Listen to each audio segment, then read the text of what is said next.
I think an important part of this whole IT multi-sourcing phenomenon is it's connected to many, many different things out there, these very intangible things, such as IT strategy and corporate strategy and governance. And for the most part, companies must map the maxims of their organization to the IT maxims. IT maxims must be mapped to the sourcing maxims. The sourcing maxims must be mapped and comply with the strategy overall. Find out what those maxims are if you're a service provider. Those are the things that are going to dictate how good your deal is going to be with that company. If you remember recently, there have been many outsourcing deals that have been canceled or insourced or switched to another provider. And typically what we find is that if there's a cancellation early on in the deal, it's not so much the service provider's fault.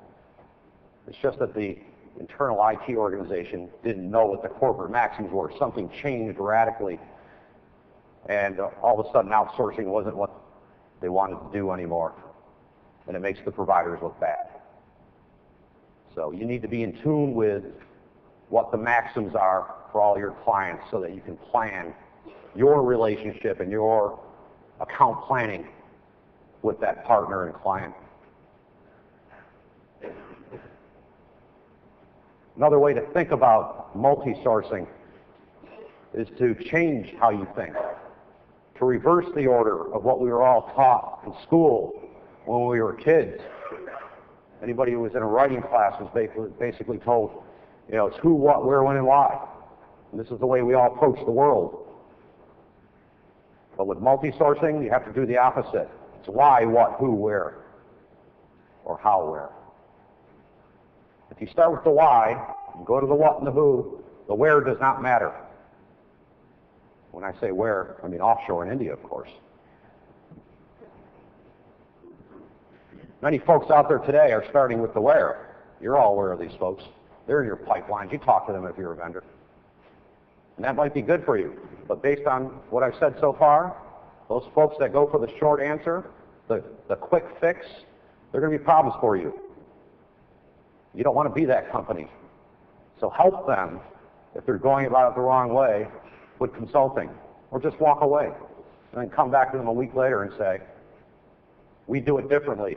If you do it this way, it'll be better for you in the long term. But the why of outsourcing, that's tied to a lot of things that go on with your planning process. And if you're an end user organization, you need to figure that out ahead of time. People cannot articulate the why in many instances.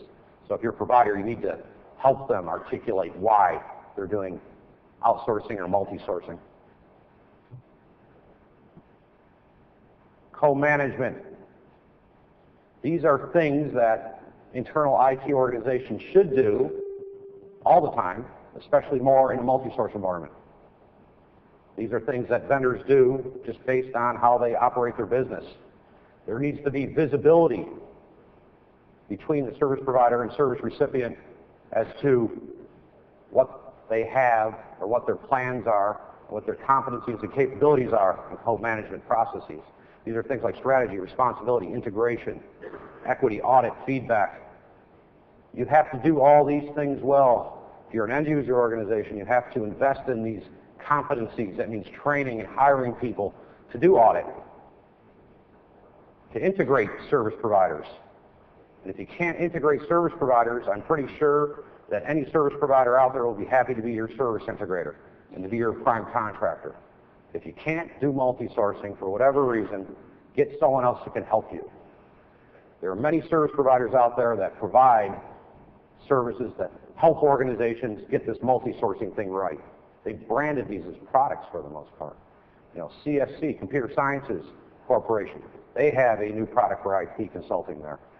EDS has a branded consulting product for that. I'm sure IBM and Accenture and all the major providers and all the sponsors of this show can help end-user organizations with this multi-sourcing thing. But make sure, if you're a provider, that they have these competencies and people doing these things, and you'll have less problem. Because in the end, the greatness and the success of the Indian providers has been based on you being the new entrant into a multi-source environment. And you know how that feels if the organization does not have their act together on how to manage you. Remember we talked about trust and control earlier? This is what you do in multi-sourcing. In the old days, it's command and control. So if you notice that control never disappears. Organizations think that once they outsource, they abdicate their responsibility for anything. The provider will do it. If they don't do it, we'll have someone talk to them and they'll get it done. It has to be more formalized than that. You have to have people looking at this on a day in and day out basis to make sure that the provider is doing what they're supposed to. And I'll say something controversial here. It's almost the service recipient's fault if there's a problem with the deal, because it's up to them to make sure that the service providers are working together properly and they're getting it done. And they're meeting service level agreements or they're meeting their deadlines for projects. Trust cannot be negotiated. If you take away anything from this session today, that's the big thing. It takes years to develop trust and it only takes a day to get rid of it. And end user organizations are often fickle to service providers. And it's not fair, but that's the reality. So make sure that you, as a service provider in the room, make sure that your clients have a mechanism in place for trust and control.